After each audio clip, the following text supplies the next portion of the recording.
Hello everyone. Ko tuku ni ngaue pakoelele ngi api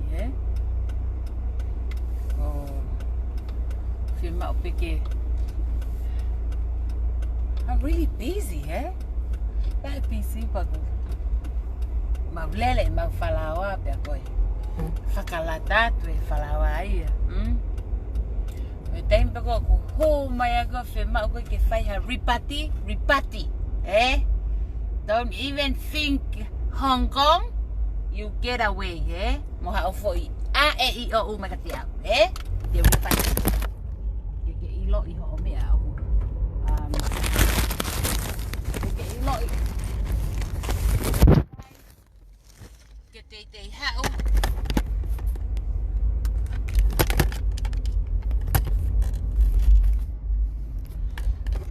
Ke te hau.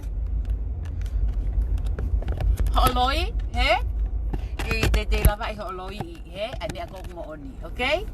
Tapu pea. Laka koe o lea ka hataha koe o kuirifia koe ya koe. Tapu o pio na ke te pehe ko kuirifia ya koe, Ko e kunavu I peeni koe ke tuku ai mau koe ho tangke vai. Ka valpeo mau ho tangke mea kai, Ko kai ngā whakatirila. Whahingoa kene kui, yes. Ka koe ko kutupu hake. Ko mepe ko manatea tirila kono whaatahe ku angolo, Tuk whai takatafok mai mau ne mea, Nea ne whare moa, nea ne whare koloa. Hala leva, Ko kita ka uri mohe uri koe na. Nai whaahau ki ai, Ko peko keisi I ahu ko whaahau ki ai kono whaatau angolo. Pau eke peko hanu ko kaiha, Pa koe ni, fulahi koe ni. Whiohi mo ia pau peheni pau, you know. Wai te mini koe whangi ianga whakatamai ki pehe tupu hake. Sioku lahe paanga o te lakato to'o, Ka neo koe whare koloa I whae tangata, pēdai maa ni mea. Kina hi maa matolo ala ki ai, Ok mau alwe matolo kai pa o mahe mau angkolo I mau moa mo, mau haba mau almo I ni. Ka koe ia. Kana I mahai mai ho hau meitahi, No nof takai holo. Ko e ku ilo I ko ku manatu ia keisi I, Ko hau. Pai kai ke whakahalaki hatahai a e ku manatu he koe manatu ia he taime ke inoseni atamai moi. But that's how I remember Miss Hong Kong,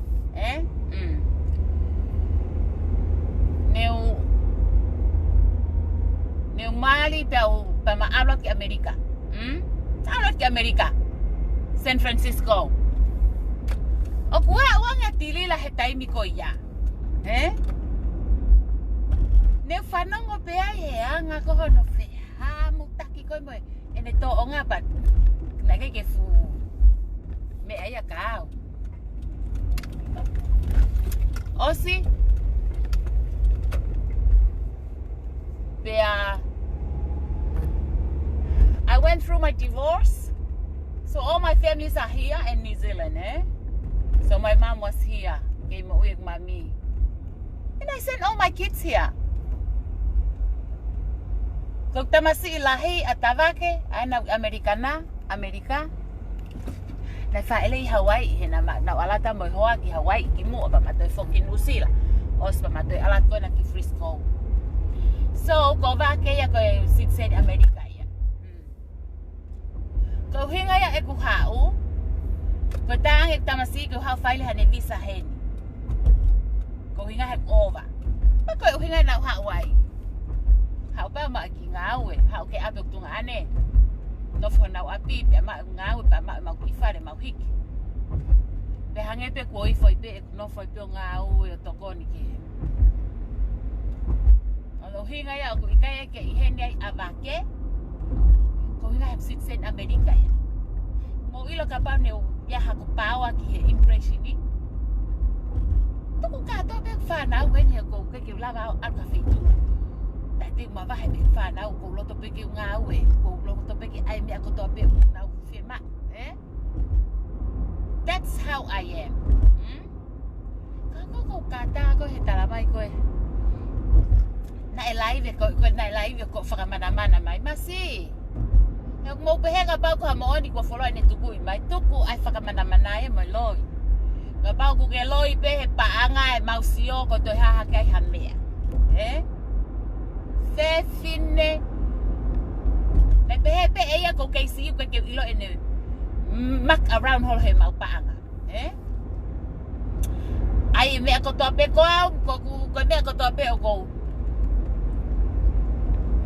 Ko tahi paanga ko I osini, eh? He mea mau chapta, mo mea mau container ko nai ave, mau ka ha mea maheu. Everything o ku mau e mea ko toa. Tem ko nai fai se ave aki paanga ko o ave ko ki Amerika. Hange o ko ngoi o unfair, eh? E mau ayat mau tole fakamatala paanga ka ki mau fakamatala paanga mi Amerika. Eh? Fakamatala lo ngutu mai pe ya. She think I'm dumb. But at the same time, kok family folk and I was just singing like lelei ngaue mo, you know, umia ko tapos I didn't wanna, you know, kaya kaya fiema'u kaya bota ngaue kau pehe oh. You know, I rather just be quiet. Kok family just wanna malu ihe, you know, and I rather just be quiet. Taimi pe ne ave mau fo mi kakai, eh? Ave ko mau container uruaki. O spei katoa ai whakamore ko toa ki Tonga. Mavahe me peko container uruaki. O staimi mantu nau ki manatu I peko ene ki nima kovi ko he wharekoloa ko e ku angolo. Pau pehe pe te utuku peke toki au pe container patok ave sirini. Tama ea ke femu ange sentia fiema'u ke ai ha mo so okay. Sen sirin go ya. Osko ya. Pe e mau container wa whakamore ko toa ki Tonga. Ospe ko ya. Te eki ai ke aria fakahifo e mau container uraki mo whanongo mai. Te kai ke fakahifo mau container uraki mau tau. Toi kore mai e paanga ko mau container wa. Tama ke ange ke ai ake Stockton, eh? And I was thinking like, man, that's not a life and death issue, eh? Ke fu whakavavave I pehe I hono ave. Kute pehe ko emergency bele lagi algi whalemahaki o whae whavavave. Osi see about really everything is Kaekehe. But you know, ko finga ko ke keep it peace. Mo me I was just feeling like I'll just be quiet, eh? Siya ayan na rock ave in container ya ana na rock ave in container na batok o atu ko e mau container uruaki siya ko de container uruaki yana ana optika ke peia ka ngoue. So I was thinking like, oh, ay mahana ate mau payment ya mau tole mau container uruaki o peia ke ne mea ana, eh? Tau iro tatore ngai mea ku takai holwai ko men ko na itai ko ene tau talamai e o mai e mau sirini afe o mai e mau sirina pa oska pa talamai o te peke ange hapa angai, eh? Tamai te peke ange hapa angai me ela e peko soleiki, eh? Ko vi foke na e ave foke mau container mau tolu pa mau fetu taket mau tolu ke mau kau customai Amerika, eh? O talamai ai he customai ane na hau ke ave ne foi mea kai whanongo mai ki tala noa fia ai komiti koe a chapter koe a lelei a Long Beach ina ta noa fia maloko lava te fu totongi te ai foi mea kai koe mea fituafe sio to ilo me customer me soleiki na o ange koe me ana na pe ai o pe foi tanga e faua tau pe ko fa fe wangea fu pe he casino Kai atu kai ita ya hanga ka ne hanga ia ko lulu ko e foi mama ni. He eke atu ko e ane pe ko after she said take ang haba nga mahal ko be na itaw ko vi ai. To be dani. Ai na take atu e Long Beach ya ha fituafe. Mo ha foi tanga e fa wa so leiki we matu fu patonu. Ai ngai foi fika ko na tuku ia tu. Fatata mo be ko na mau. Ene kiri ya.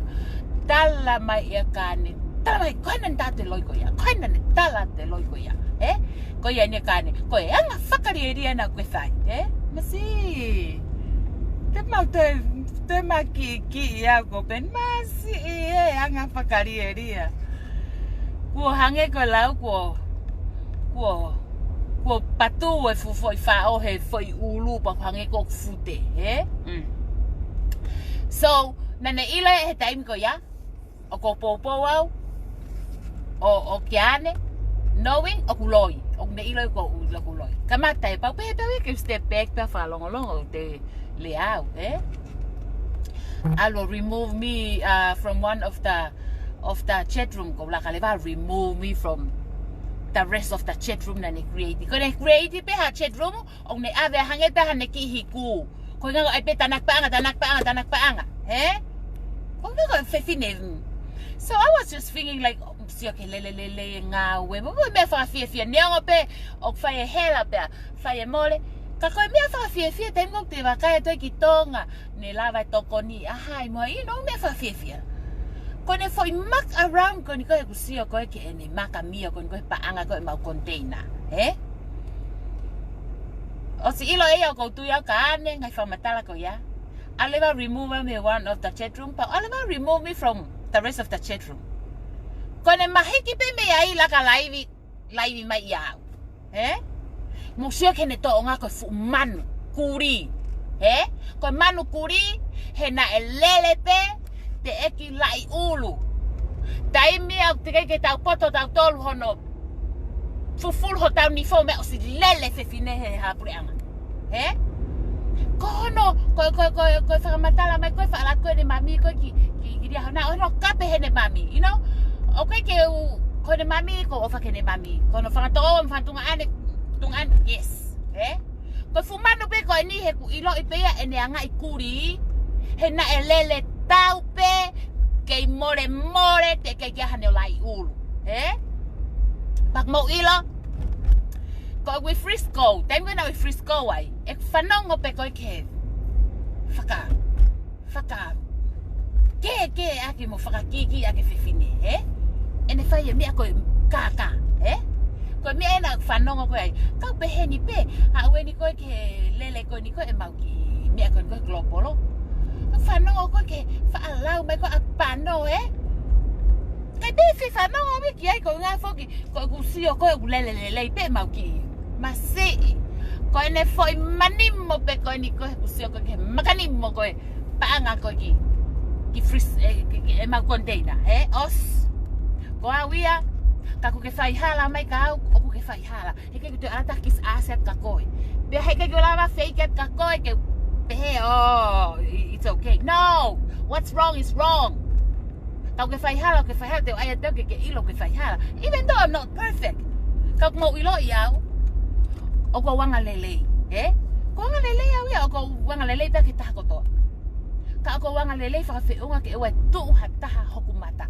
Ai ko ki vai anga ya o ai ko tu mahalo ka pa ta ofio me langi I foi hala ko e foi fonga ko ya. Ko foi vai anga aku o fe ma o ke hanga o la vai, Ka ko awia te wanga lelei ya tu ko wanga lelei mai. Ko ai ke hoka mai te hoka tu au. Varea hoka mai ka tai hoka, Ka Mousio pe mautolu. Sio tok mavahe ko ni ko tok hanga tok fanonga wi ai nei foi taimi taha. Lo Tonga pe ko e mau ke va lelei. Fai tai mai ne fu foi veni, mau fia, Te pe ga me ke kiri ko ata mai ha fainga fihalaki. Sio toki osie ko ta kita ma ana ko ini tok fanonga ai. Ta ko na exiteni. Ko ene ki me alele ko ki pomu. oku heka tau pepe fuko a heki tua ka ki hau iai he mo se ai ko kono ivia ko ivia ko fupusi he me fe unga pe mo ki po mo de tango tu pe tau pepe ngai fuko a he lai ko a heki tua he ta ko na exiteni pa como ko ni foi deni he pa mo fu ale vai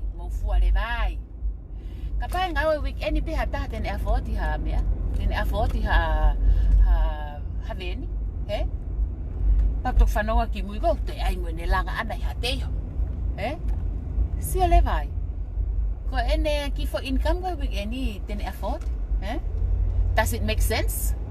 I don't think so he te don't ki aku foi akau fasesere aku follow ka tu ia ke ka foi ia kakai ko atamai ok na o se fica out te to pe na to ri ai me ko ia he bea talat ko ka muimui ka Tilia ko uhinga e talari talalo because I'm one of the investors I am one of the investors pagapag mo pehe ko ka investor mo pay mai panga ka tapun huk mutu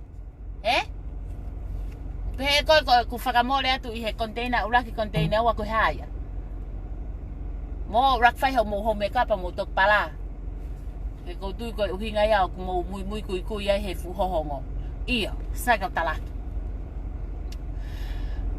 ko Tilia ok mau hono tiu pi vai ko uhinga ku mau ye ko Hong Kong kapai fakaoli lo fakavaha state ok vala ngai fu tau veri petui ha mila leve ko ngai ku lele talali talalo pe tanke vai ya o i lava mapure ko me mo fano mai ko wi pe ko Hong Kong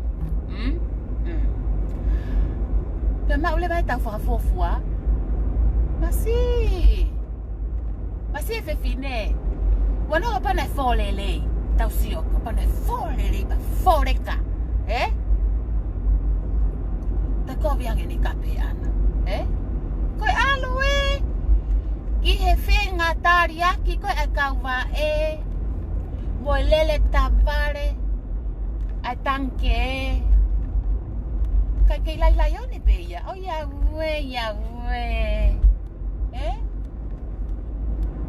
tai mi ni teknologia Hong Kong ko me ko ngutu malo hi ne la pe tai mi ko he te ki ha teknologia ko tai mi ni mau upgrade mau tor ke teknologia te ke pala mai ko he te mau screenshot yo upload di evidence ki mau tor mai no ko pe he ko ke fai mai ke upgrade ho atamai heku ke poto hono ai me ko banking online ko te sio hake ko hela ia he alu ki he panke excuse me ko kala ye nien poto ia he ai banking online fe ho poto ko fe ho poto kai ai ke lom ke poto he lom lobi ko time ko masila ko to mutu masila to mutu ke te lea kata kapau o ku te laka he to taku ia no fa wia pa ta fu o wia pe ai ko ka sio ata i americana vamos sio ata america vamos sio ata o mana vasi ia he fefine ko lai yone ya hange ko o kusia a take uri pe mi olung kilalo pare ngakau pe mi olung kilalo ho pe mi olung kilalo ko ai fuko ngai fu leia he kai ke te sino forek hange ko au la ka tu pe kau sawa ko leia how many leia oh ya we ko ngai fu sino pe ma o fa fofua tai mi ko ha wai ko kape boy ta aki ko matu a mo fanau to tu aya ko tai mi ko overload te ko na mo ha ko lalo pura ka ki ma hengutu o me o pe he fini mo sio ko ene algo ka fetu ne wa no ene ngai fu fi alu aki ko ni ta ko fa no ene driver mahal ki orikoni ta fica out to fu ta vedi fia fu mi la vedi fia Faka'ofa ia kita he toko taha kong na fakaoli. Namu ho hongo ko. Popehe kapau nau sino elo au mata elo hango Tilia. Patoi vai mo ku tanke vai. Si heka ki toire au ka taha. Heka ki ure au ia ka taha. You know? Te no fo mau peo si ofi mau peo he sio atake sio. Oh ya we whakapo. Ko toko taha ko ulaka mama o iau. Ko sio atu. Kono mea tangu tu mata maangia o kaha o ku mea sio. No totongi sio pehe. Ko kau kafia. Ko kafia te sio I kita from head to toe. Pa te toki ilo e mea koe ke te awa atu ai ki toko taha koe. Pakapau pe au te mawhiri pe uta bla bla bla bla bla. He funga. O e te namu hohongo pare ngā kaupe from head to toe. Pe mahino lea there is something wrong with your head. Mahino? O kai mea o whihalaki ho ulu. Ka mautui mai mautol ka whanongo. Ka whihalaki ulu ka tōtu e na haalalo. Una kaki mai a hau he ngutu. Ai ni ko tau kofi ia I koe ene palata e whakakau. Mawhiri pe ke lea mai ko hoku fuha. Hawe! Ke lea mai ko hoku fuha ko ene mavahe pe ana. Ko uhinga ko immigration ni. He kanai kai tuk pe ya heni ngaue pe Sela ya tongai. Kai tuku ho fuha. Kai ki usi lava lawat ko fuha ko kai waiting whanau. Ka kong whaka mea pango ia mausio ko ne whakasesele. No foi lea mai ke ku fuha. Kai tuku hana ya fuha na kai langa ki ko ok na kai ha ako he 5 star. Mausio ia. Poto ia he lea ki he. Kai vale sio hifoki ai. Ai ko talatu. O gai e mea o hoko kono ata mai. Ko ne vango holo ko na. Mau mavahe mai fuk mau tolu. Mau mavahe mai fuk na mau kau he. Ai pitanak paanga. Na mau kau ai. Si fiema'u la mau tolu mau mavahe. O mai matoka Sheroni kai ke whatanak paanga e o gai e mau ki foi. Whakapuripuri a mau tolu o viro e mau paanga o take care everything. Hala ke mau tolu. Stress free mau tolu. Kai alu hange holo hafu. Elefani te. Nga ita kai holo. Koe alu o kore kakai ke o mā kumi o kauhe ene polokalama. Polokalama ripa anga ko aku ui koe tongi tupe. Kapate mo kau ai e kakai. Tene tongi tupe e ia mo banga ke kailo.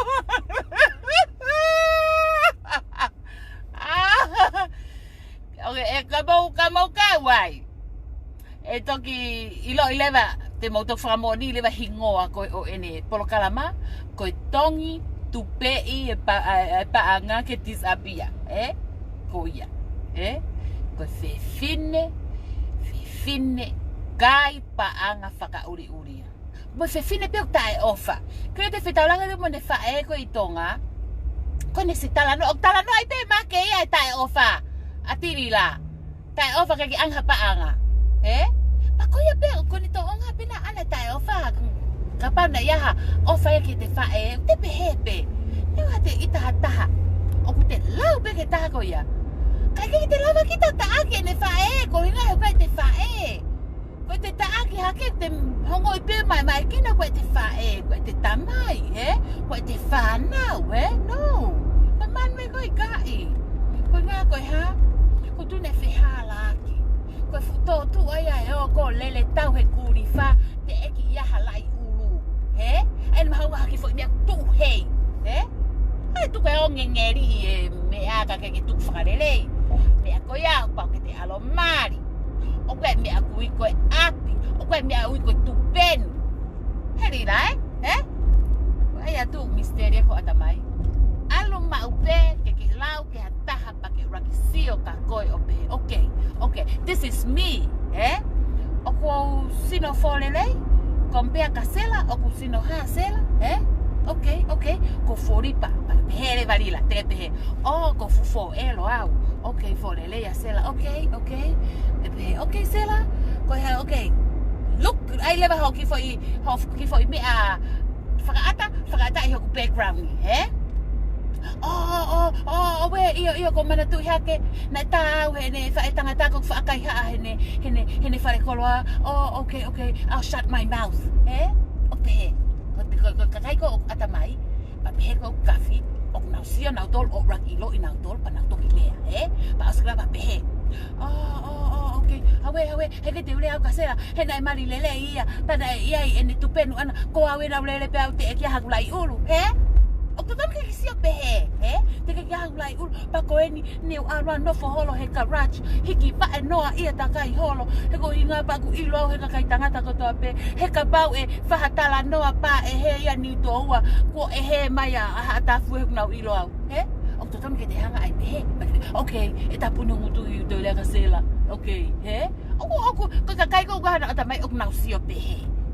O skoia pape, hawe whaakape maa Sela ki hoku leia hohongo, hawe mo oni he ki doi lea kia, he mo oni o ki hano leia ana, ko hawe ko leia pa ko hohongo ata ko kia mea ke lava kirini apu, he? O pehe te sio atu, sio mai, te rak sio kakita me olonga ki lalo, he? Toi siofi, ai mo mea whakaata siofi koto fo I pasi, he? O mi lewa tu whakata, he? O kompea taua, he? Pake sio peko ngia mapa pe. Okay, I'll shut my mouth, he? O pehe. O taimi ko ke pala mai ai, oku whakamahino mai ai, there is something wrong with your head, he? O koe mea, o kovi ho fo I hulu, he? Ma hewe fo I hui, ko hinga hene lele tau ki hala taha mo lele tau mea ia koe, nai fiema'u koe ke tuk whakalelei, he? O te ke halai ulu, he? Ko uhinga ia, o ke pehe. Pea ko aiania, ke lai one ko pehe o ku irifia e koe, he? Irifia. Ko ori ia hao foi, pausi e taha. I he klopolona e pehe. Ko pausi ho tamasi, he? Ai pausi mahalo oku Beko ha eni sipoti o me pake pos pa pe ia petala mai he leva hexani o sai be he gwirifia I koia mami he mea he politiki we irifia ka mau irifia pa nam elo ka mau irifia pa nam hohongo he mo ho fu shape o whakairifia he pare ngā kau pe mi olunga kilalo ko me aia te mau irifia he sio kako me ke la o ia we whakapo akoi ala aku periperia huhu pe mi olunga kilalo Tap. Oi, Lila. Shut. He? Tapu au pito, he? Tapu au pito ki whakahia hataha oku maa hono mata pe alu kilalo oku mau, he? Koe whakahia hataha oku ikai nam hohongo, he? Iawe a koe ala. Sio mai, sio atu. Vai ene hiki. Tange vai ene maringi, he? Tapu au pito ke whai e mea koe fie whakahia, he? Tukuia, mo wheti hohongo. Fiema'u ke rak alu koe o tangutu o ai hofo I tawhaaki hohongo ke maa, he? Pake toki ake ke lea holo kata, he? Ko hai whana ke lea mai ki ai, ko au moloni mo tānia mo hai, mo lihai, he? Awe ho lea mega mautoru, mau potono kirina ki mautoru, he? A koe ala koe ke ilo pako fusaisi fiha taipa ku ke tui, he? He? Whanongo e o kukai ke imau ha o ngaue. Ko ngā ko ulunganga. He? Hanu e kakai ni ate ngaue pake alu pe ko mole te ngaue koe. Ha ulunganga pe. He? Ako me aku ke ngaue whaka weekend ai. Ko ki inga mu koe weekend i pe. Kana ke fie ha foki ko uhinga. Koe mau tanak paanga. He oku paanga whakakai puria. He? Paanga whakakai puria. Ate paanga putu. Ko ki foi tola pe fia, vangiau na e mau, he? Kana ai ke ave ai foi putu e tol, ko ne to ngani. Na ten. Okay, ai ta putu. Ai at ko putu, ko yania. Pe te ni ia o ku alu e mau family ma to ko ni. Sai pe alu family to ambe ya hen, se ne fangi tonga. Ki alu pe family ka ai ke to o ange pe totongi pe he alu me ka klopolo. Pa ko au na talangi. Ko totongi sirin putu unfair ya. he o totongi ai fakachapta ai foi chapta ka pa ko he ko foi pulu filo he o ai fa foi tui he ko ke hanga e ko o taaki fa foi tui ataha kotoa pe taha kotoa pe he putu kotoa pe he tamai kai so ko foi ke la toia ke ate be ko nga he fipa ko foi me pena o fakakau ke ko money in her pocket ko me ate fakakau ke te toki no fo sio lelei ke fifili Tilila namu hohongo tau fua tapu apito ke alu ke torea ka taha o te torea ka taha neti he ko mau no moto ke ni ke mau pe mau elemeniti mau lawa pe alu pe ki bathroom tukuang he tai mau fe tukuang e kokoe o ya we ko tango tu pe ka lele tavale petan ke vai ngoa ka pau leva o kulele tavale pe he to tanke vai o whaanga atu taimia kita te alu fix it fa ko ya o fiema'u ya ke ai tanke vai ene lele no ya tapuni ak hovolo ke te ya vakata ku ya tahaya e pehe Lila taku ke toi fie ripati mai fele penga himi ke tuku ya tu ke hak taimi ke hak pose ita mau kau falawa tal mai ke femo ai ke vave mau umea ka fakalata ma e mau kitola oku ke ilo e ku fakamole ko i container e wa srikava me ko fia ka ke toi tokanga tu ki ai alu ko mo paanga ko na mahakpo uri fu me akayo ko vi ohua fakauka kakaa tu kuari la fakauka kakaa na ovale peko mau mo misini ta ofi me akai kai ko vi ta usamena sai ki ori atanga i vai ko ngatu i pende pita ki viku pea lele atu ko fa va state ki tu pea lele oski bathroom ko yai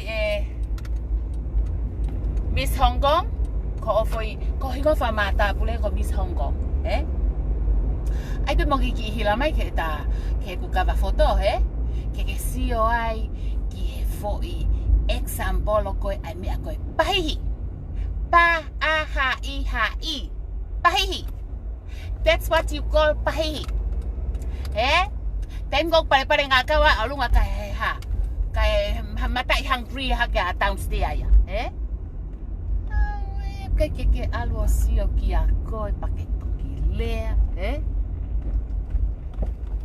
no talata there's something wrong with your head o kai me aku kako hinga fok mahal ko lahe lele tau tu be mahal ko hinga ko lele tau na ke lele tau te ke ya hala I ulu te ke tonu lelei ho fa ho sino ko ke algo fa ye me ai kakai la lahe pena ilo pe ko alo lala takai ho le tuku ya pe ko lala ho pe ko ngako hiva ko be na alo lala takai ho ilo iko he kakai ko yai alu kaku ke fai ho ngawe ko na fai fakalongo kaku ke toi pehe ke toi fiet pehe ri la to lea mai ko te lava pe lai pehe te tengo ko drive ai ko ko ki api ko te hak time ki tala no ai ho hongo ala ai mau flower mau paanga pa mau fi ai tai ben ko atai lele ko ke me te harila na fa no ai na ke exiteni hoki pomu lila na ke exiteni ko live o pe o te exiteni pe hange ko koi te me na extend me mahala ua